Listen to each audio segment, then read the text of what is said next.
Boa tarde, boa noite, bom dia. Não sei que hora você está assistindo esse vídeo, mas começa agora a nossa aula 4 do cursinho FAD de Matemática. Eu sou o professor Marcos, como vocês já sabem, e hoje a gente vai falar sobre progressão geométrica, tá? Estou trazendo um assunto que é a continuação da aula passada, né? Semana passada a gente viu sequências e PA, agora a gente vai ver PG. E eu vou trazer também uma contextualização desse assunto com um assunto que está recorrente agora, nos dias atuais, tá? Uma surpresinha, vocês vão ver em seguida. Vamos lá?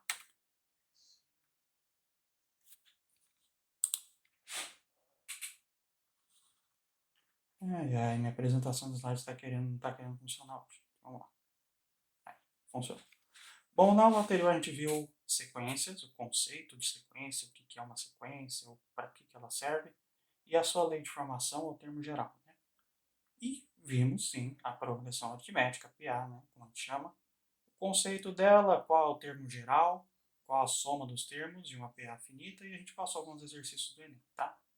Só lembrando, progressão aritmética, aquela que a razão é a diferença entre um termo e o seu antecessor, a soma dos termos de uma PA, você soma o primeiro com o termo que você quer somar, multiplica pela quantidade de termos que você tem do primeiro termo até esse termo que você quer somar e divide por 2. E o termo geral é uma formulazinha lá que foi dada na aula passada. Se você perdeu a aula passada, não esquece de dar uma olhada no card que está aí aparecendo na sua tela para você clicar e assistir a aula passada depois que passar essa. Preste atenção aqui, depois volta lá e revisa o conteúdo. Tá bom? Bom, eu também passei vários exercícios. Para quem está acompanhando desde o começo, e é aluno regular do cursinho FAD, tem a resolução da lista 2, resolução completa e comentada da lista de exercícios sobre a matéria de notação científica e potência que eu dei na aula 2. Também vou fazer a mesma coisa com os exercícios dessa aula. Porém, eu separei um exercício em especial, que foi o que gerou mais dificuldade da lista, para comentar aqui com vocês, beleza? Então vamos para ele. Foi a questão 10 da FGV, vestibular de 2015, para economia, tá? Vamos lá? Um código numérico tem a forma ABC, DEF, GHIJ, sendo que cada letra representa um algarismo diferente. Em cada uma dessas três partes do código, os algarismos estão em ordem decrescente, ou seja, o A é maior que o B, que é maior que o C. Ou seja, o A é o maior valor, o B é o segundo maior valor e o C é o menor valor de todos. Mesma coisa para D e F, mesma coisa para G, H e J.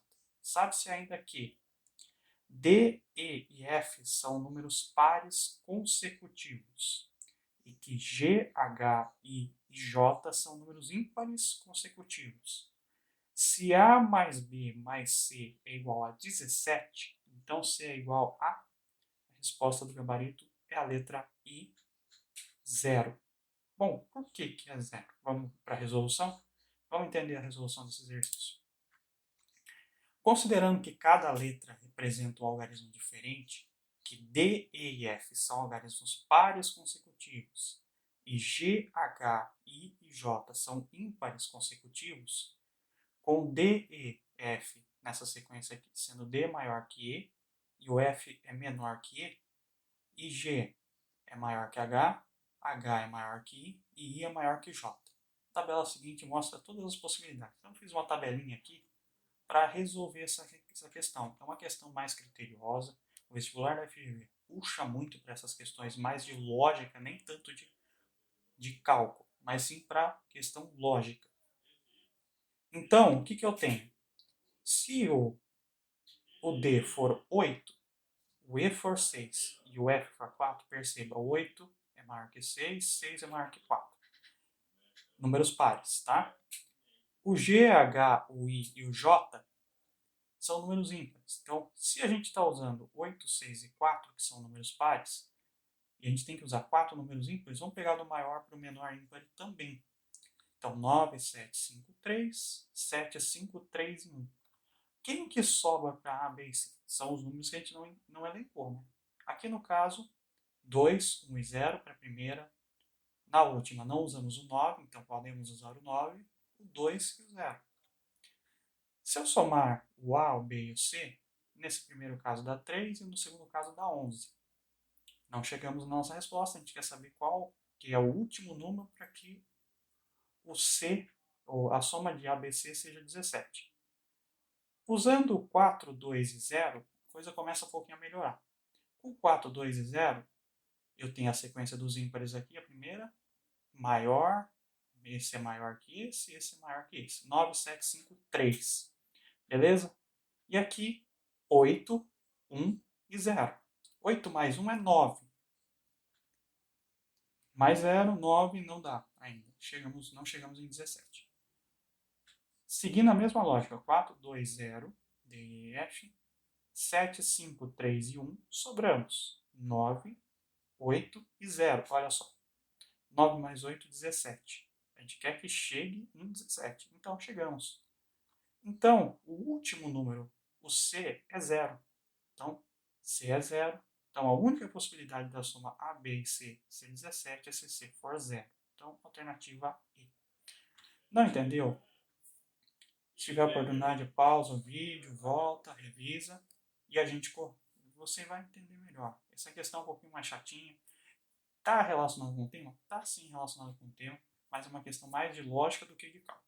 Beleza? Então vamos agora seguir para a nossa matéria de hoje. Relembrando, a gente vai terminar hoje essa competência, a H2, identificando padrões numéricos ou princípios de contagem, falando sobre progressão geométrica, tá? Então, a gente vai pular aquela parte do que é uma progressão, que a gente já viu isso na aula passada. Se você não viu, não esquece de assistir a aula anterior, tá? Então, o que é uma progressão geométrica? Vamos direto lá. Progressão geométrica. Eu vou usar para explicar o que é progressão geométrica um exemplo. Acompanha comigo a leitura. Em 2017, uma usina produziu 200 mil quilos de açúcar. Quantos quilogramas essa usina produzirá no período de 2017 a 2022, se o aumento da produção anual for sempre de 10% em relação ao ano anterior? Perceba, sempre vai aumentar esse valor aqui. Se você conhece esse valor, você já vê a sequência aqui, você vê que é 10%. 10% pode ser a nossa razão aqui, olha só. Então a produção em 2017 é 200 mil. A produção em 2018 é a produção de 2017 vezes 1,1. O que é? Se eu estou aumentando 10%, quer dizer que é o todo mais 10%. Então a gente representa por 1,1.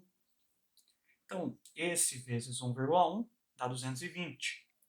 Em 2019, é a produção de 2018 vezes 1,10. E assim vai. 2020 é de 2019 vezes 1,1.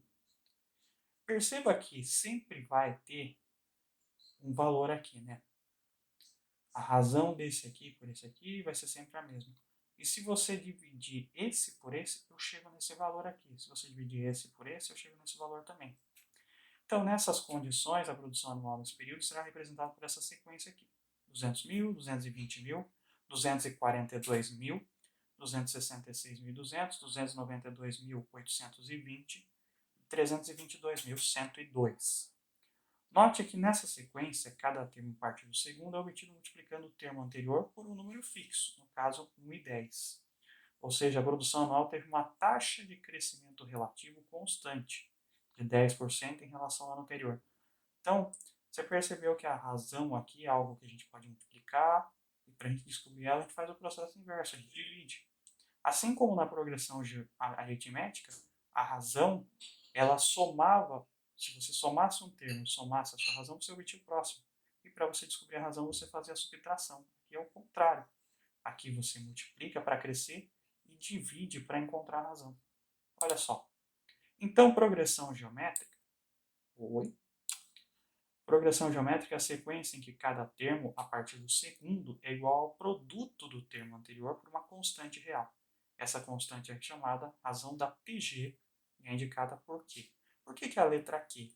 Vamos lembrar lá dos termos de uma divisão? Um deles se chama quociente. Pois é, por isso que é Q aqui. Porque a gente faz uma divisão. Então, a razão de uma PG é essa aqui. Em uma PG, que eu tenho esse termo aqui, a n menos 1, que a gente chama de termo antecessor, o termo an e o termo an mais 1, que é o sucessor. A razão que é dada pela fórmula que, vamos lembrar, é quociente, né? Então, an dividido por an mais menos 1. Então, eu pego o seu termo geral e isso divido pelo antecessor dele. Então, essa é a razão. E o termo geral de uma PG? O termo geral de uma PG é simples. Então, em uma PG A1, A2, A3 até a N, isso é a razão que, o primeiro termo para avançar para o próximo, eu multiplico o Q pela sua razão. Então, A2 é o primeiro termo vezes a razão. A3 é o primeiro termo vezes a razão ao quadrado. Olha só, potência aqui. Por quê? Eu não teria que multiplicar pela razão e depois pela razão de novo. Então, Q vezes Q, Q ao quadrado. A quarta razão, o quarto termo, é o primeiro vezes a razão ao cubo. E assim sucessivamente. Então, quando a gente vai criar o termo de ordem n da geral, da PG, que é o termo geral da PG, então a fórmula geral é A1 vezes Q elevado a n menos 1. Porque eu não estou, por exemplo, aqui, o termo A3 não é o A1 vezes Q elevado ao quadrado? Por isso, porque tem 3 menos 1 aqui, que dá 2. Então, para qualquer termo da PG, para eu descobrir ele, eu faço por essa fórmula aqui. Então, para avançar na fórmula, é só seguir assim. Eu espero que não esteja saindo ruído no fundo, tá, gente? Senão eu dou uma limpada no áudio na edição aqui. Vamos lá. Então, nessa fórmula aqui, o AN é o termo geral, o A1 é o primeiro termo, o Q é a razão e o N é o número de termos para eu chegar até o AN que eu quero descobrir, o termo que eu quero descobrir. Então, vamos usar o exemplo para a gente ficar mais claro essa aula aqui? Então, vamos lá. Primeiro exemplo. Qual é a razão da PG que se obtém inserindo 4 termos entre os números 5 e 5.120? São dados o A1 igual a 5 e o A6, 5.120. Como A6 é A1 vezes Q elevado à quinta, se eu jogasse na fórmula geral, então era só descobrir, né? Então vamos lá. 5.120 é igual a 5Q elevado à quinta. Então, Q elevado à quinta é igual a 5.120 dividido por 5, vai dar 1.024. A raiz quinta de 1.024 é 4. Tá? É o cálculo que pulou aqui. Então, a razão dessa PG é 4. Tá? Então, o passo aqui que ele omite é só esse, que está aqui. Q elevado à quinta é igual a 1.024. Então, o que a gente faz? Passa a raiz para o outro lado, fica a raiz quinta de 1.024, que dá um número exato, 4. Tá? Então, a razão dessa PG é 4. E a 12ª aqui? Dê a fórmula do termo geral da PG. Começa com 2, o segundo termo é 4 e assim vai. Na PG dada, nós temos o A1, 2 e o Q? 4 dividido por 2. Então, a razão é 4 dividido por 2 é 2. Então, A1 é 2 e o termo e a razão da PG é 2. Então, para descobrir a fórmula do termo geral, que é aquela trabalhar para que eu ache o termo geral dessa PG em específico, ou seja, a sua lei de formação, então o que eu faço? Eu substituo somente o termo 2 e o valor da razão. Então eu tenho A1 é 2, que é 2, então fica 2 vezes 2 elevado a n menos 1. 2 vezes 2 elevado a n menos 1 dá 2 menos 1. Não, desculpa. A n, 2 elevado a 2 vezes 2 elevado a n menos 1. A n é 2 elevado a 1 mais n menos 1. O que ele fez? Quando não tem nada aqui em cima, quer dizer que tem um expoente 1. Então ele fez 2 elevado a 1 mais n menos 1. 1 menos 1 é 0. Então, o termo geral dessa PG em específico é 2 elevado a n. Tá? Ele trabalhou com um expoente que a gente não enxerga aqui no número 2, que é 2 a primeira. Tá? Quando não tem nada em cima, quer dizer que tem o número 1 aqui no expoente. Então, o termo geral dessa PG em específico é 2 elevado a n. Então, agora a gente vai para o nosso primeiro momento de exercícios e, a pedido de todos aí, o que eu fiz? Eu vou colocar um cronômetro para rodar. Esse cronômetro vai ter 4 minutos. Eu vou ficar em silêncio durante esse tempo. Então, o que vai acontecer? Vai estar contando o tempo. Quando acabar o tempo, eu mudo de slide e vou para a resolução. Tá joia? Então, vamos lá? Esse é o nosso exercício. E agora, dando clique, vai rolar 4 minutos aqui. Tá joia?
Vamos lá para a resolução, pessoal? Então, exercício 44 primeiro. A gente tem uma PG, certo? O primeiro termo é 2, o segundo termo é 8. Bom, tendo o primeiro e o segundo termo, eu consigo descobrir a razão. A razão é qual? É o segundo termo dividido pelo primeiro. Então, 8 dividido por 2, 4. Chegamos na razão? Beleza, a gente pode começar o cálculo. Então, essa aqui era a primeira, né? Ah, era só para descobrir a razão, verdade. Então, primeira aqui, a razão é o 4. E a segunda? É uma PG que o primeiro termo é 3, o segundo termo é 3 sobre 2. Fração, né? Vamos trabalhar com a fração? Pois é. Então, segundo pelo primeiro. Eu tenho uma fração dividindo um número. Então, o que eu faço? Copio a primeira e inverto a segunda. Lembra? Quando não tem nada aqui embaixo, quer dizer que está sobre 1. Então, copia a primeira fração, inverte a segunda. Isso é 3 sobre 1, o inverso de 3 sobre 1 é 1 terço. 3 vezes 1, 3. 2 vezes 3, 6. Eu posso simplificar isso? Posso? Simplifico por 3 aqui dá 1. Simplifico por 3 aqui dá 2, tá? Então, a razão da segunda é 1 sobre 2. Os dois primeiros exercícios, bem facinho, só descobrir a razão da PG. O outro exercício, que é o 59 ali do exemplo, ele dá que o primeiro termo é 30.000, o segundo termo é 2. Quer dizer, desculpa. O primeiro termo é 30.000 e a razão é 2. E a pergunta é, qual é o termo que ele queria saber mesmo? Desculpa.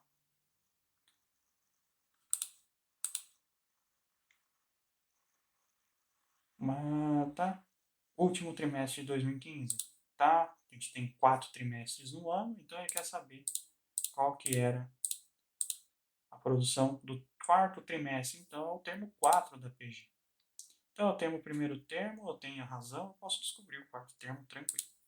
Então, o termo geral da PG é essa fórmula, AN, que quer dizer A1 vezes Q elevado a N menos 1. Tá? Então, para descobrir o termo 4 da PG, então, A4 é igual a 30.000, que é o A1, vezes 2 elevado a N, que é 4, menos 1. Então, se eu quero descobrir o quarto termo, eu pego o primeiro, e onde tem o N, eu substituo por 4. Então, 2 elevado a 4 menos 1, 2 ao cubo, então vai dar 30.000 vezes 2 ao cubo. 2 ao cubo é 8, então 30.000 vezes 8, 240.000. Então, a produção do quarto trimestre vai ser 240.000. Fácil? Difícil? Tiver dificuldade, volta, pausa, entende a explicação, entende? Faz o exercício, veja onde você errou. Teve mais tempo para resolver o exercício, a gente conseguiu aos pouquinhos com as críticas de vocês, as sugestões de vocês, lá nos questionários, que também é a lista de chamada, ajudou vocês a melhorarem a aula.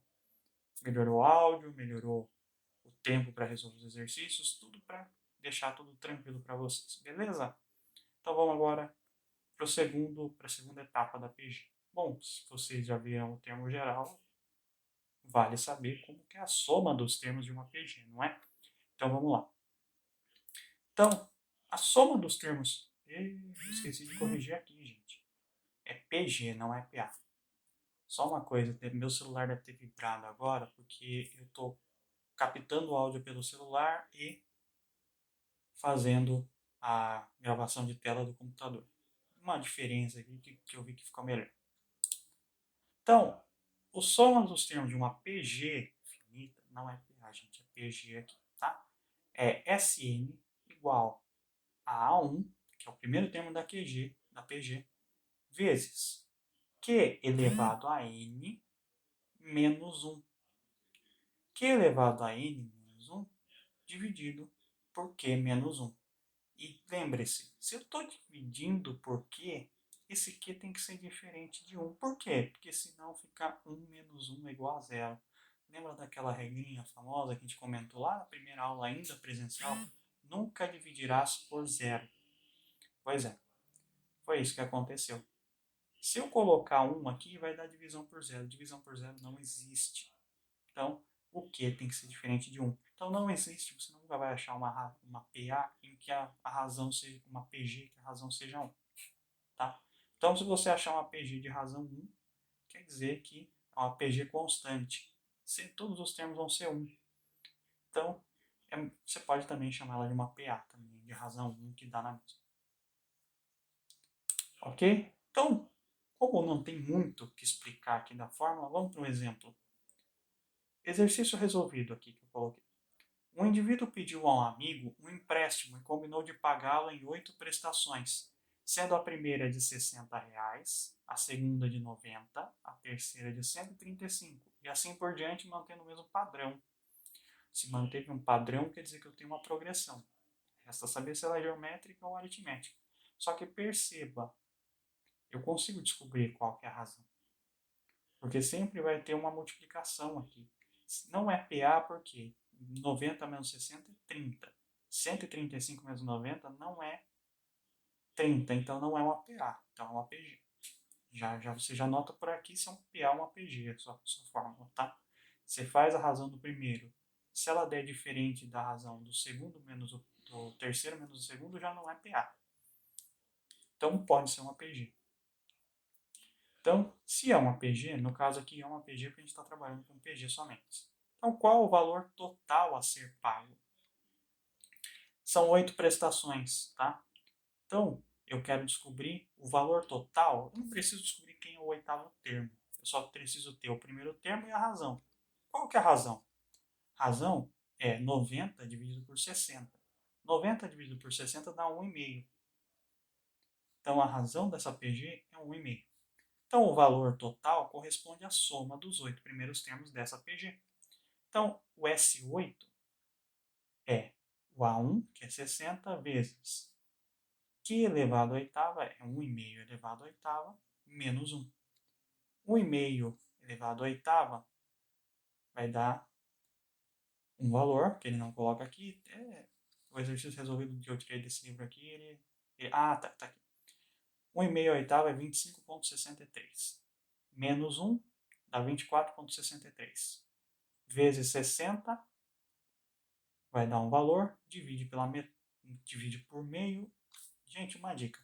Dividir por meio é a mesma coisa que multiplicar por 2, tá? Quando você divide por um número menor que 1, quer dizer que você está multiplicando por um número maior que 1, tá? Então, dividir por meio é a mesma coisa que multiplicar por 2. Então, o valor total pago é R$ 2.955,60. Tá aqui. Compreendeu o exemplo?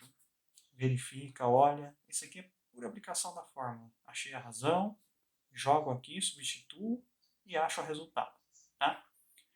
Mais uma vez, a gente vai para mais um momento de exercícios. Da mesma forma, 4 minutos para você pensar e verificar os seus conhecimentos nesse assunto aqui. Vamos lá? Eu vou clicar e a partir de agora são 4 minutos, beleza? Divirtam-se.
Vamos lá para a resolução? Um exercício só, porque ele é um pouquinho mais longo. Então vamos lá. Presta atenção.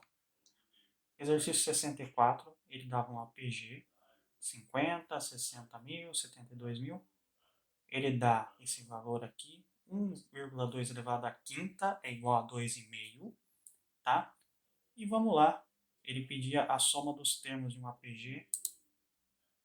Primeira coisa, vamos descobrir a razão, né? Então, 60 mil, segundo termo, dividido pelo primeiro termo, 50 mil, é 1,2. Por isso que ele deu esse 1,2 aqui. Ele já te deu a razão meio que entre linhas aqui. Então, ele quer a soma dos 10 primeiros termos dessa PG. Então, o primeiro termo é 50 mil, a razão é 1,2, ele quer os 10 primeiros termos, então é 10. Joia? Só que aqui tem uma estratégia. O que ele fez? Eu sei quanto é 1,5 elevado à quinta. Eu posso fazer o seguinte, eu transformo esse 10 aqui em 5 vezes 2. Regrinha da potência, né? Potência da potência é expoente vezes expoente. Então, o 10 é 5 vezes 2. Então, ele fez isso aqui. E ele sabe quanto vale 1,2 elevado à quinta. É 2,5. Então, o que ele fez? 2,5 ao quadrado, que é um valor que eu já sei, mais fácil de trabalhar. 2,5 vezes 2,5 é 6,25, tá? Então, 6,25 menos 1 dá 5,25. Multiplicado por 50 mil, vai dar 262.500 dividido por 0,2. Isso aqui tem que fazer na calculadora mesmo, ou na hora da prova, com certeza não vai ser número grande assim, ou vão ser números mais fáceis de trabalhar. Então você faz ali do lado, e você vai achar que a soma dos 10 primeiros termos de uma PG é 1.312.500. 1.312.500. Tá? Então, esse é o exercício 64 de soma dos termos de uma PG. Tá joia? Até aqui, fácil de compreender? Conseguiu pegar o conceito? A gente vai agora avançar, na verdade, para uma contextualização desse assunto PG com algo que está hoje, que é o assunto de todo mundo, com certeza. Mas primeiro, deixa eu dar uma introdução a esse assunto. A progressão geométrica ela tem uma relação muito próxima à função exponencial. A fórmula do termo geral de uma PG, que se vocês se recordam, é A1 vezes Q elevado a N menos 1. Eu posso, se eu aproximar da fórmula geral da função exponencial, que é A vezes Q elevado a X menos 1. Só que aqui, no lugar do Q, na função exponencial, tem a função E, que é uma letra grega, que tem um valor de 2,73. E, numa função exponencial, quando eu traço, eu obtenho essa curva aqui. Então, pegando para essa função aqui em específico, f de x igual a vezes q elevado a x menos 1. Então, se a gente plota um gráfico e o primeiro valor atribuído a x sendo 1, o que acontece? 1 menos 1, 0. Q elevado a 0 é 1. 1 vezes a. Eu descubro o valor de A1. E assim sucessivamente ele vai criando uma curva. Uma curva chamada curva exponencial. Então, se eu crio uma tabelinha aqui de valores, eu descubro qualquer PG, eu consigo traçar uma curva exponencial. Qualquer uma PG. E o que acontece? Tem um assunto que está na mídia que está traçando a curva exponencial. Pois é, a gente vai falar de Covid-19 no meio de uma aula de matemática. Eu fiz um trabalho que é pegar os dados que foram divulgados, vocês verem aqui, ó, até dia 15, às 4 da tarde, número de casos acumulados e número de óbitos. Se você pegar esses termos e plotar um gráfico e usar uma função exponencial para descrever essa curva, não vou mostrar o cálculo, porque é um cálculo mais avançado, não convém e também não vai ser algo que vai ser de estudo para uma questão do Enem, por exemplo. Você consegue descobrir a função que denota essa curva se ela se se ela permanecer assim. Nesse caso, a gente espera muito que não aconteça isso, que esses números comecem a diminuir o crescimento e uma hora estabilizar e parar, né? Então, mas se isso aqui fosse uma função crescente, a gente conseguiria traçar a curva dela, traçar a função por meio da curva. No caso, com esses dados aqui, a curva dos confirmados é uma função exponencial, que o termo A1, olha só o PG aqui, é 2,1505 e a taxa de crescimento aqui é e elevado a 0,2291 vezes x. Então, no dia 1, vai dar esse valor, o resultado dessa função. Dia 2, o novo resultado dessa função. Uma aproximação. Vai dar uma curva bem mais linear, um desenho mais bonitinho. Não esse pontilhado, que é o dado real. E para a curva de óbitos também, a gente tem uma outra função, que é essa aqui. A curva de mortos também dá uma função exponencial. Pois é, isso aqui são com dados até dia 15. Estou gravando essa aula acho que no dia 16, no dia seguinte. E vocês vão ver ela no sábado. Então, com certeza, essa função muda a cada dia, né? Porque os dias a cada dia vai alterando a quantidade de casos, a quantidade de óbitos. Então, essa função vai alterando a cada dia. A função vai se reconstruindo a cada dia. Então, eu trabalhei com esses dados e consegui chegar nas curvas ideais, que seriam curvas ideais dessas funções exponenciais que são dadas por esses números aqui, tá?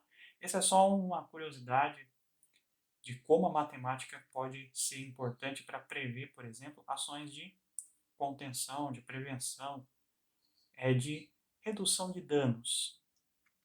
Está aqui a função exponencial, a PG, que é intercalada com isso aqui.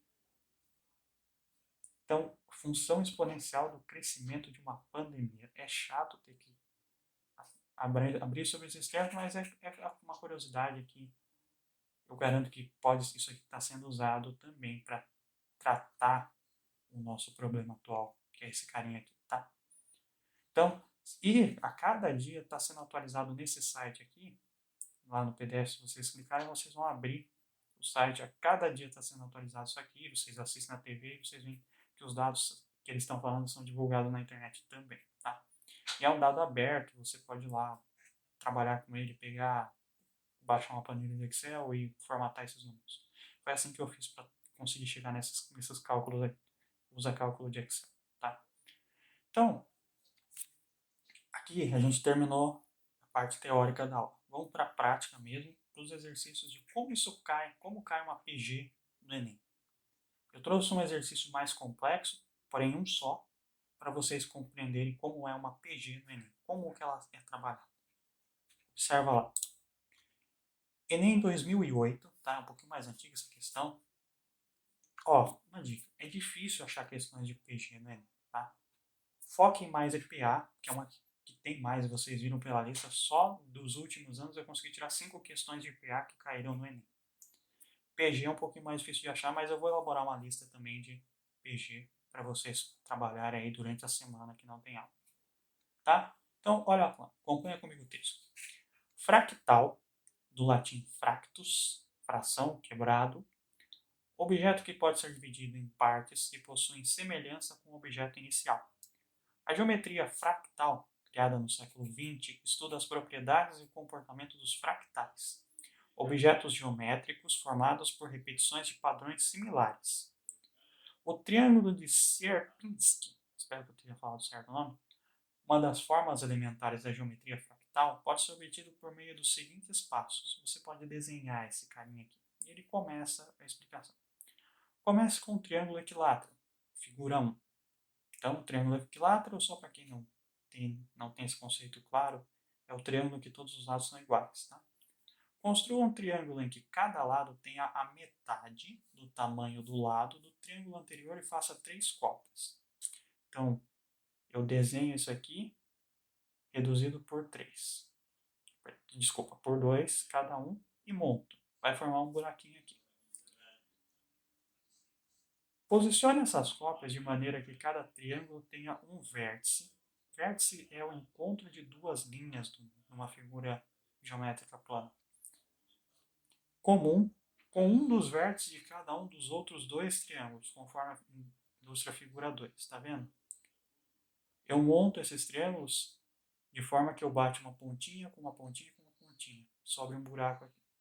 Repita sucessivamente os passos 2 e 3, que é esse aqui e esse aqui, para cada cópia. Obtido no passo 3, eles fizeram a próxima da sequência, que seria aqui. De acordo com o procedimento descrito, a figura 4 da sequência apresentada acima é: eu tenho as três figuras e eu tenho que saber qual que é a próxima. A partir de agora 4 minutos, tá? Para vocês visualizarem e pensarem como que vocês vão responder esse exercício, tá? Então, olhem aqui, observem lá as figuras lá de cima.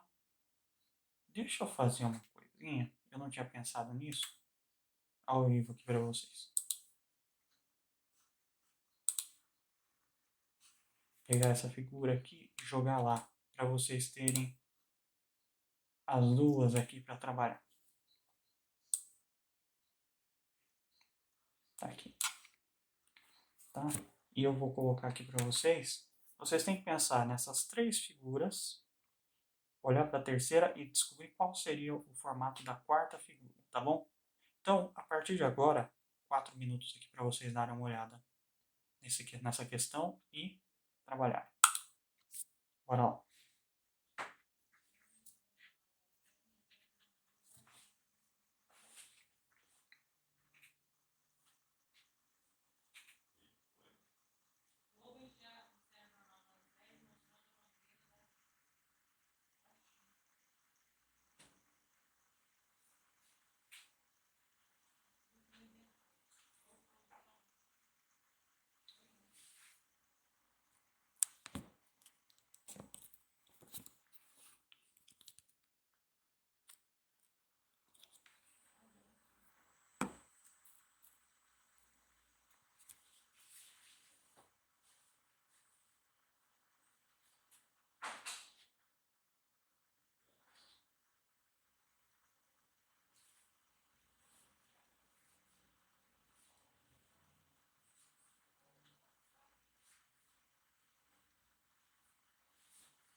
Então, a resposta da nossa questão é a letra C.